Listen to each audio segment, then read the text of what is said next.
Hello and welcome to a special USA Votes 2020 edition of Plugged In. I'm Jim Malone. Every 4 years, the American people get a chance to determine the leader of the United States. And the voters have spoken this year in record numbers. And it is the volume of voters that is causing the suspense about the outcome of the election. Several states are still counting a record number of votes that were mailed in or dropped off, preventing either President Donald Trump or former Vice President Joe Biden from achieving the necessary 270 electoral votes to win the presidency so far. We begin our coverage with VOA senior White House correspondent Patsy Widukuswara at the White House. Street parties in Washington, D.C. and in Miami, Florida on Tuesday night as an anxious nation awaits the result of the presidential election between incumbent Donald Trump and Democratic nominee Joe Biden. Neither Trump nor Biden has yet secured the minimum 270 out of 538 electoral votes for victory. U.S. elections are not determined by the popular vote. It looks like it's about 50-50 for either of these candidates. And what is extraordinary is it's turning out to be a rerun of the 2016 election. It's going to come down to almost exactly the same three states: Wisconsin, Michigan, and Pennsylvania. Wisconsin, Michigan, and Pennsylvania are traditionally Democratic states that Trump won in 2016. Both candidates campaigned heavily there in the final days leading to the vote. In the early hours Wednesday from his hometown in Wilmington, Delaware, Biden urged his supporters to be patient. Keep the faith, guys. We're going to win this. Thank you, thank you, thank you. Minutes later, Trump responded, saying Democrats are trying to steal the election in a tweet that Twitter labeled misleading. He later spoke from the White House. It's a very sad moment. To me, this is a very sad moment. And we will win this. And as far as I'm concerned, we already have won it. Despite the president's claim of victory, ballots will continue to be counted, and it could be days before the winner can be determined. Because of the pandemic as well, we have seen so many more individuals voting absentee paper ballots. So the demand for that has increased. So that's going to slow it down quite a bit as well. Americans cast their ballots in relative calm despite heavier than usual police presence in some polling stations as law enforcement braced for election violence following a bitter divisive campaign. With a close vote in several key states and dozens of lawsuits over voting rules that could impact which ballots are counted, the months-long presidential campaign must wait longer for a conclusion. Patsy Widukuswara is now with us from the White House for more on what is next for President Donald Trump. Patsy, good to see you.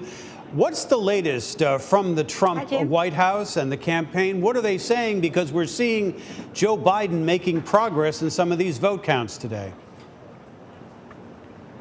Well, Jim, I woke up this morning not knowing what's going to happen. And at this point, I really still don't know what's going to happen. But what we have seen is a number of things from the Trump campaign as well as the president himself. His latest tweet we have seen about half an hour ago, where he basically just said that he's claiming North Carolina, Michigan, Georgia, and Pennsylvania. Based on the fact that he feels that he's leading there by large numbers. And the Trump campaign as well, we're starting to see some sort of a legal strategy coming up from them, and it consists of basically three elements. Number one is trying to get the Supreme Court to intervene in the Pennsylvania Supreme Court's decision to allow ballot counting past the election day as long as it's postmarked by election day. The second one is asking to halt vote counting in Michigan as well as Pennsylvania. And the third one is a recount in Wisconsin. Now, we don't know whether there's going to be any more legal suits coming from the Trump campaign, and we don't know how far these legal lawsuits are going to go, maybe as far as the Supreme Court. And we really have no idea how this is going to turn out from now, but one thing's for sure is that definitely the counting process is going to be slowed down somewhat through this protests and lawsuits coming out from the Trump campaign. Well, as we saw during the vote counts here on Wednesday, Joe Biden is making some progress. We still don't have a clear winner. But I wonder, what kind of sense of mood are you getting from the White House? Is there any sense of resignation or sense that maybe things are not going the way that they would like? Definitely not a sense of resignation. The Trump campaign today held at least 2 briefings over the phone with press, and the sense that they're projecting is definitely confidence. Confidence, and saying that, you know, there's a lot of questions about all these vote countings, all these processes. It's basically the same narrative that President Trump has been conveying or signaling from his supporters from the start, which is that there's a lot of questions about the credibility of the process, and that essentially telling supporters not to accept the results of the election unless he is declared the winner because the process is rigged. That kind of narrative is we're still seeing from the Trump campaign, and as a result, some of the lawsuits that's coming out today that I just mentioned earlier. Are we getting much of a sense that Republican allies, say in Congress, are supporting some of the president's claims? Is the president and his campaign advisors, are they kind of out on their own on this, or can you gauge any sort of sense of where the rest of the party is at this moment? Well, right now we're not hearing a lot from Republican senators as well as lawmakers, right? I mean, this is the big question. What are Republicans in the Senate? What's Mitch McConnell going to do? What does the vice president will do? In fact, these are all still questions that are unanswered. Mostly, we've just been hearing from the president as well as the Trump campaign, including the campaign manager Bill Stepien. But as far as how far Republican senators are willing to go along with whatever the president wants to do, that, as of today, is still up in the air. And so no sense of any sort of concession speech in the works. I mean, we don't have a clear winner, but Joe Biden is indicating that he thinks he's moving closer to a victory. But you're sensing more defiance and more battle lines being drawn at the White House. Well, yes, absolutely. And I think you're going to go to our correspondent in Wilmington, Delaware, and she could go more in depth about Joe Biden's speech about an hour or so ago. It's not a victory speech. At least he's not saying that it's a victory speech. He's just saying, I'm not declaring victory, but if the votes were all counted, I'm pretty confident that we will win. That's essentially what Joe Biden is saying. Now, the president has been saying that he's going to have some sort of a press briefing, some sort of a media announcement since perhaps like 3 o'clock this afternoon, about 2 hours ago, but we still haven't heard from him, at least not until I stepped on this podium. All right, well, VOA's Patsy Widagoshwara, thank you very much for your reporting, and we'll be keeping in touch with you as we move along.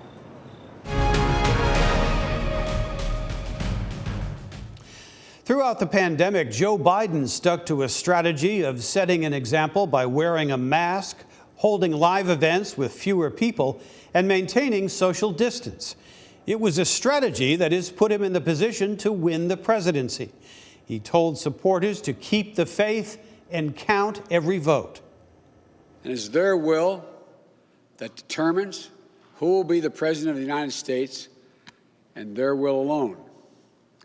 And now, after a long night of counting, it's clear that we're winning enough states to reach 270 electoral votes needed to win the presidency. I'm not here to declare that we've won, but I am here to report when the count is finished, we believe we will be the winners. With all the votes counted, we have won Wisconsin by 20,000 votes. Virtually the same margin that President Trump won that state 4 years ago. In Michigan, VOA's Carolyn Prezzuti is with the former vice president in Wilmington, Delaware. She joins us now. Carolyn, it sounds like Vice President Biden is getting awfully close to thinking he's within striking distance of this goal.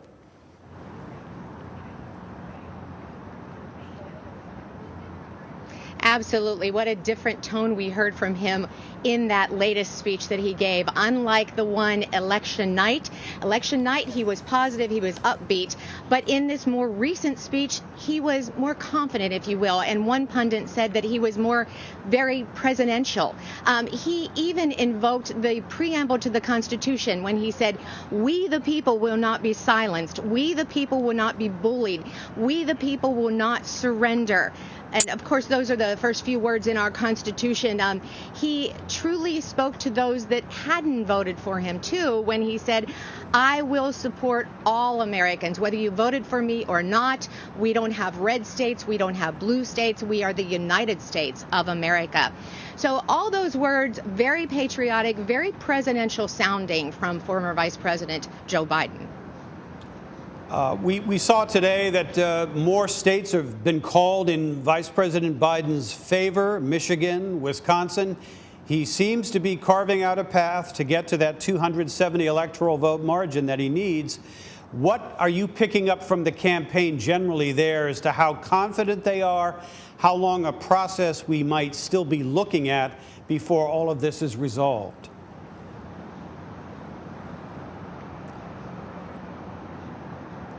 The campaign at first was unsure, as were all Americans, right? We weren't sure who was going to end up as the next president of the United States. Today, they are acting more positive. It certainly seems that the electoral votes are going Joe Biden's way. Now, let me show you, too, what's behind me in this parking lot. This was the setup for election night, for Joe Biden to give what he had hoped was going to be his acceptance speech. Well, it's still structured behind us. It is still a stage. Every single flag is still there. This is still a secure area. So that tells you how confident the campaign is, because they haven't removed any of this stage. They are still hoping that he can deliver his acceptance speech from here in Wilmington. Finally, just briefly, just a few seconds left, but I was struck by his tone, the vice president's tone, talking about healing and unity. He seems to be mindful that even if he does emerge victorious, it's a very narrow victory.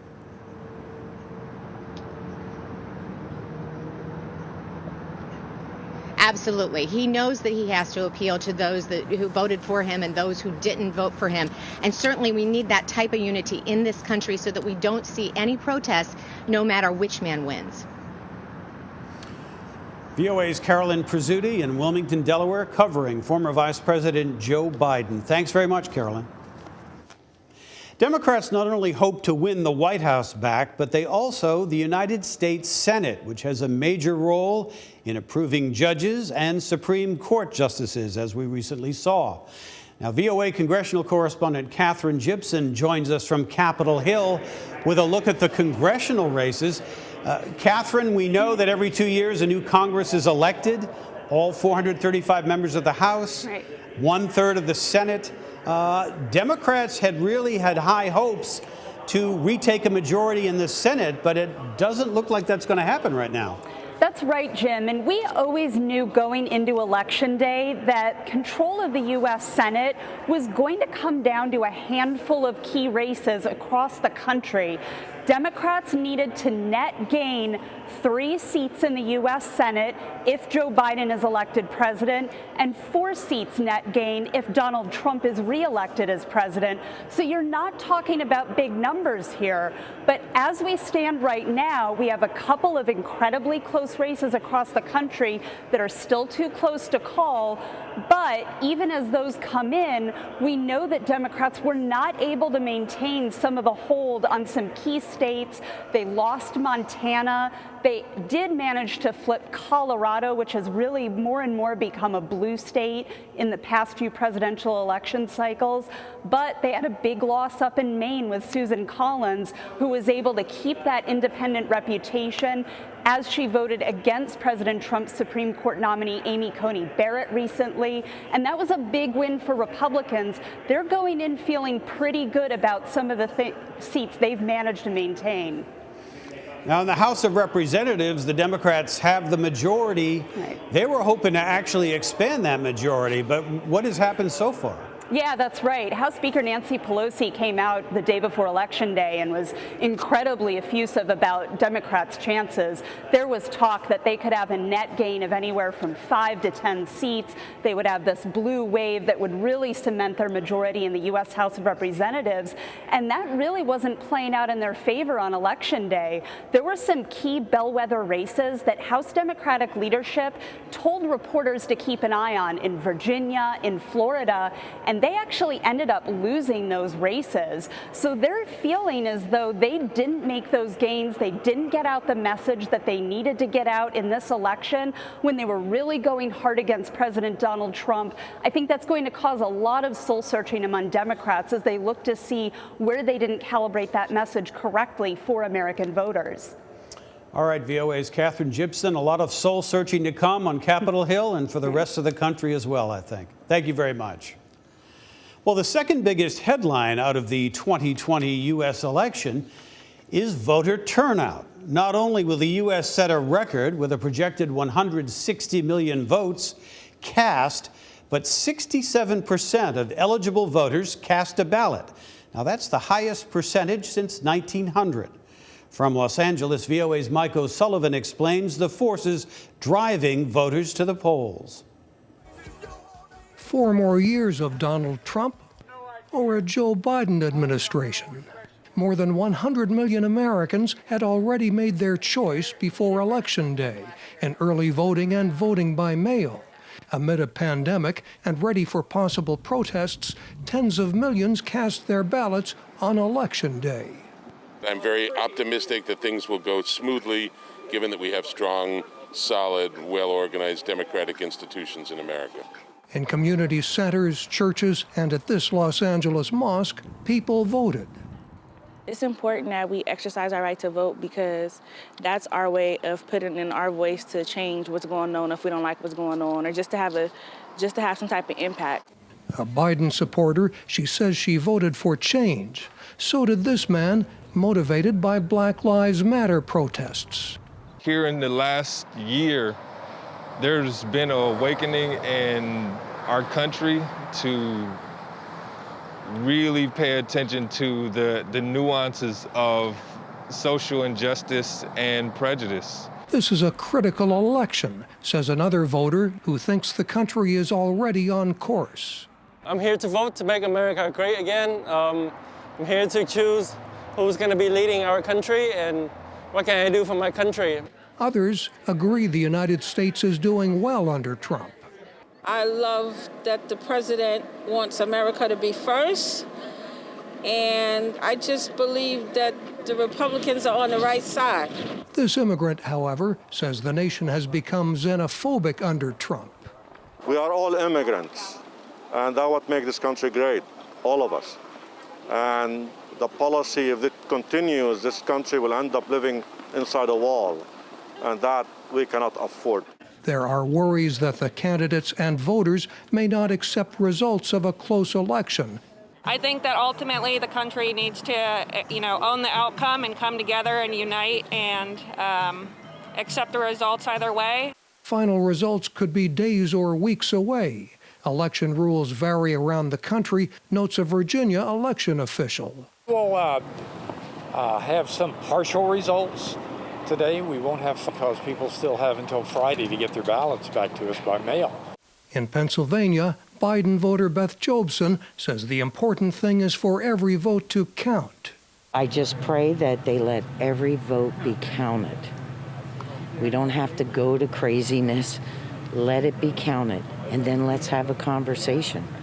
Because I have family members that feel differently, and I still love them.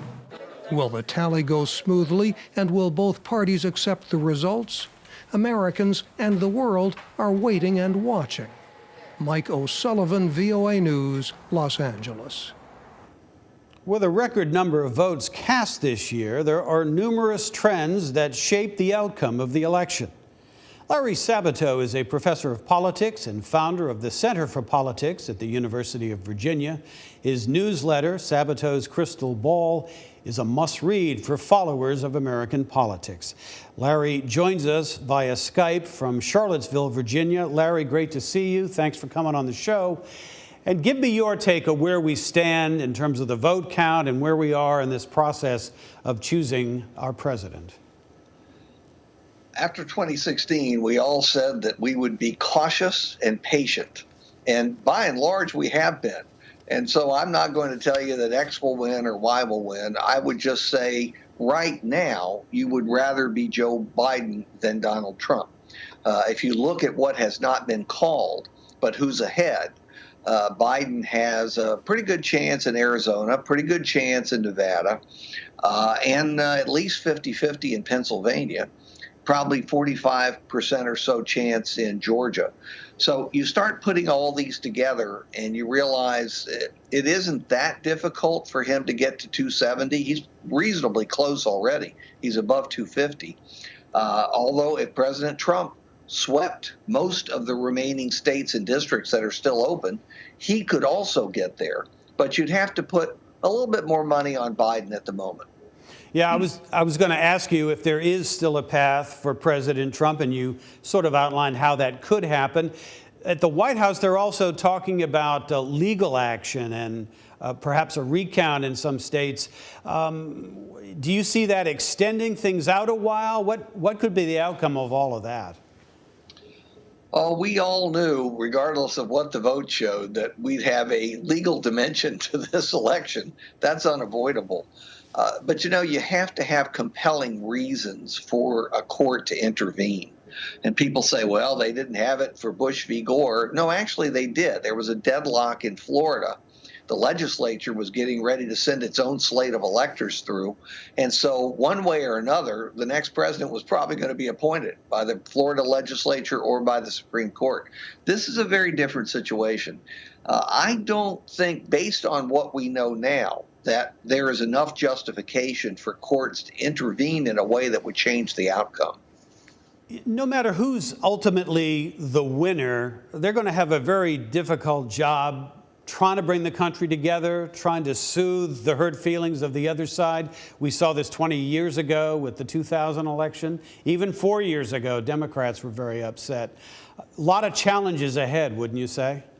Oh, my God, yes. The Democrats were hoping that they would get even a 50-50 split in the Senate with the new vice president, if it's Senator Harris, breaking the tie, so that they would have the House, the Senate, and the presidency. Could get a lot done for 2 years until probably one of the houses, or maybe both, went to the Republicans. Well, that's gone. The Senate is clearly going to stay Republican one way or the other. The House is still going to be Democratic, but incredibly, while a Democrat may have been elected president, you had the Democratic Party losing House seats. Really, you have to analyze this district by district to make any sense of it. All right. Larry Sabato, University of Virginia, always great to have you, and thanks so much. Thanks a lot. Since the turn of the century, Democrats have lost two very close presidential elections in which their candidate won the popular vote, but lost the all-important Electoral College. To help put this election in perspective, we are turning to Haley Barbour. He was chairman of the Republican National Committee from 1993 to 1997 during Democrat Bill Clinton's presidency, and he was governor for the southern state of Mississippi from 2004 to 2012. Haley Barbour joins us via Skype from Washington. Governor Barbour, great to have you on the program. Thanks so much for joining us. Let me get your take on how close we are here to resolving this very, very hotly contested 2020 election. Well, thank you, Jim. It's probably going to take a little time. First of all, we did have a record turnout, 160 million people. And about 100 million of those people didn't go to the polls today or yesterday. They mailed in their ballots or they voted absentee in some fashion. So that makes it much more complicated to deal with counting the votes. And President Trump has said he intends or is considering challenging some of those votes. We do have a lot of states that are very, very close. It's interesting for your listeners, viewers. Both of these two men will have received more votes for President of the United States than anybody else ever to run for President of the United States. That's how large the turnout was. So big, big turnout. But I think it's been mentioned by Larry Sabato, the Democrats were saying that they were going to have this great blue wave and it was going to be a super election. Well, the presidential race is extremely close. As Larry said, Republicans kept the majority in the Senate. Democrats in the House lost half of their majority, or about half. We had 11 governor's races in the United States. Republicans won 8 of them. So all the way up and down the ticket, instead of it being a big blue wave, I think it was a big blue disappointment for them. But it does look like the person with the best chance to win right now is Joe Biden. And I would just simply like to say, I hope if Biden is elected, that we go back to the tradition I grew up in when the losing party called itself the loyal opposition and behaved that way. The anti-Trump people, Democrats and others, actually, some said he should have been impeached before he ever was inaugurated. And they fought everything that he did. And if the next president is Joe Biden, I hope my party will give him a chance, play by the rules, oppose him when we believe he's wrong, and also be willing to try to work with him when we think he's wrong to get him to where it's something that we can support. Let me ask you another question, Governor, if I could, and that is, what kind of a test of our democracy are we about to experience? Very close elections, going to be hurt feelings on one side. Is the country up to this test? Well, the country survived 4 years of the out party calling themselves the resistance, acting like they were the French freedom fighters fighting the Nazis when they opposed the Trump administration. I hope we don't go through that again. I hope we will go back to the traditions of American government. But there are going to be some hurt feelings. But we've got things to do in our country. And the people in Washington have to do their part. If President Trump is not able to pull out a victory here, what do you see as his future, again, briefly here, and the future of the Republican Party as we wrap up? I think President Trump had a lot of successes as president, particularly in policy and in the results of policies, economic, regulatory, judiciary. But I also understand we've got to keep going forward. And Republicans have got to offer their positive ideas. And and we need to make politics about policy and not about personalities and that sort of stuff. I know Joe Biden. I hope he will be somebody who is a leader for that. And that's the best way for us to try to get our country going, if that's the way it turns out. For Trump to keep following the policies that were very popular with the American people. And again, very, very quickly, you do think the people are up to kind of coming together here after this very bitterly divided election? Well, I think that's where we need to get the people to be, and I think the people are willing to do what's in their best interest. Very good. Well, that's all the time we have for now. Our thanks to Governor Haley Barbour and to Larry Sabato for their thoughts. Follow our reporting on the 2020 election at voanews.com. I'm Jim Malone. Thanks for watching, and as always, thanks for being plugged in. Hello, hello, hello. Good evening. Your patience is commendable. We knew this.